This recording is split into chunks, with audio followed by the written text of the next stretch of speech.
ফেসবুকে বন্ধুদের সাথে আড্ডা দিচ্ছিলাম, ঠিক তখনই মা বলল, বাবা বালতিটা একটু ছাদে নিয়ে দিবি, কাপড়গুলো শুকাতে দিব।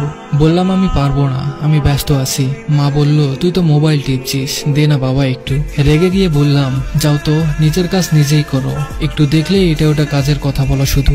আম্মুকে ঝাড়িয়ে দিয়ে এসে রুমের দরজা আটকে শুয়ে ফেসবুকিং করতে লাগলাম। দরজা খোলা রাখলে যখন তখন এসে আবার কাজের কথা বলবে।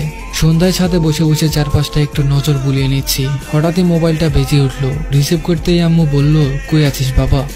বললাম, আমি তো বলেই আসলাম আমি ছাদে যাচ্ছি, এরপরেও বাসায় থেকে কেন ফোন দিতে হবে? মা বলল, বাসায় একা একা ভালো লাগছে না, আয় না একটু বাসায়। বিরক্ত হয়ে বললাম, ধুর, কোথাও গিয়েও একটু শান্তি নেই। যাচ্ছি, তবে কোনো কাজের কথা বলা যাবে না। মুচকি একটা হেসে দিয়ে বলল, আচ্ছা আয়। বাসায় আসলাম। আম্মু রান্নাঘরে রান্না করছে আর আমি ড্রয়িং রুমে বসে টিভি দেখছি। একটু পরেই আবার আম্মু রান্নাঘর থেকে আমার কাছে আসলো আর বলল, বাবা রান্নাঘরের ট্যাপে পানি আসছে না, একটু পানি এনে দিবি ওই ট্যাপ থেকে। রেগে গিয়ে বললাম, আমি আগেই বলেছি আমায় কোনো কাজের কথা বলা যাবে না, এগুলো রান্না বান্না করা মেয়েদের কাজ, আমি ওসব করতে পারবো না। তুমি যাও তো, আমায় কার্টুন দেখতে দাও। বারবার মুখ করে আম্মু চলে গেল। প্রায় 20 মিনিট চলে গেল। টিভির সাউন্ড একটু বেশি দেওয়া ছিল।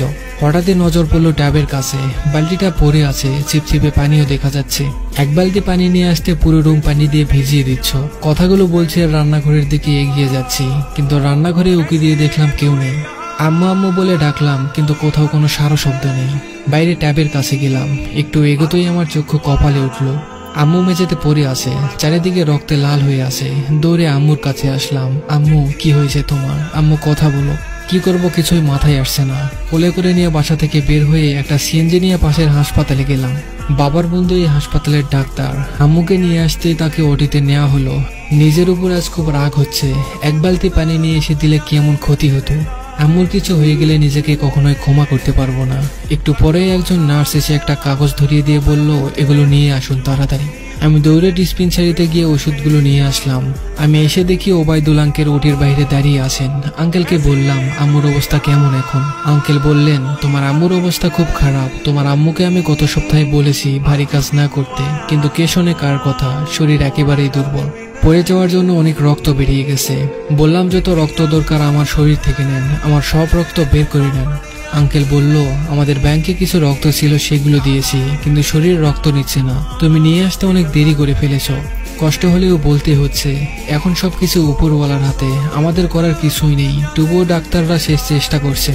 চোখের পানি মুছতে মুছতে বললাম, প্লিজ আঙ্কেল, এমন বলবেন না, আমার আম্মুকে বাঁচিয়ে দেন। আমার কথা শেষ না হতেই সাদা কাপড়ে মুড়িয়ে একটা নিতর দেহ নিয়ে নার্স বেরিয়ে আসলো। একজন ডাক্তার এসে আমার কাঁধে হাত রেখে বলল, তুমি নিয়ে আসতে অনেকটা দেরি করেছো, নয়তো তাকে বাঁচানো যেত। আমার পুরো পৃথিবীটা আজ থমকে গেছে। যাকে আমি এত অবহেলা করতাম, আজ তার নিতর দেহ আমার শরীরের সমস্ত শক্তি কেড়ে নিয়েছে। দু চোখ দিয়ে অঝরে পানি পড়ছে। কাঁপা কাঁপা হাতে মুখ থেকে কাপড় সরালাম। কোনোদিন ভালো করে এই মায়া মুখটা দেখা হয়নি। পৃথিবীর সমস্ত মায়া যেন এই মুখে। আম্মু, এই আম্মু, দেখো না, আমি আজ কোথাও যাচ্ছি না, তোমার কাছেই বসে আছি। চলো গল্প করি। কি হলো, গল্প করবে না? আমি আজ তোমার সব গল্প শুনবো। কোথায় কি করেছো, কোন দিন তুমি স্কুলে স্যারের বকা শুনেছো, সব শুনবো। বলো আম্মু, প্লিজ বলো। আমি তোমার সব কাজ করে দেবো আম্মু। একবার কথা বলো আম্মু। তুমি ছাড়া আমায় বাবা বলে কে ডাকবে বলো? আম্মু, এই আম্মু, তুমি না আমার মেয়ে, এভাবে অভিমান করো না মা। চোখ খোলো না, দেখো আমি কোথাও যাইনি। আমি তোমাকে ফেসবুক চালানো শিখিয়ে দিব। এই আম্মু, কথা বলো না একবার। এভাবে কেন চুপ করে আছো? প্লিজ আম্মু, আমার কষ্ট হয়তো আম্মু। ও আম্মু, তুমি না বলতে আমার চোখের পানি দেখবে? আমি নাকি পাষাণ? এই দেখো আম্মু, আজ আমার চোখ ভিজে গেছে, কোনো বাঁধন মানছে না। একবার কথা বলো আম্মু। আমি তোমায় রানীর মতো করে ডাকবো, সবকিছু আমি করব, তুমি শুধু একবার বাবা বলে ডাকো। প্লিজ আম্মু, আমায় ছেড়ে যেও না। সেদিন আম্মু আর কোনো কথা বলেনি। ভার্চুয়াল জগতের মাঝে আমরা এতটাই ডুবে থাকি যে পরিবারের কথা ভুলেই যাই। তারাও চায় আমাদের সাথে সময় কাটাতে, আমাদের সঙ্গ পেতে। তাই সবাই নিজেদের পরিবারকে সময় দিন। তাদের সাথে যেটুকু সময় থাকবেন সেটুকু আপনার হৃদয়কে প্রশমিত করবে। মনে রাখবেন, পরিবারের এক একটা সদস্য একবার হারিয়ে গেলে পৃথিবীর কোনো কিছুর বিনিময়ে আর ফিরে পাবেন না।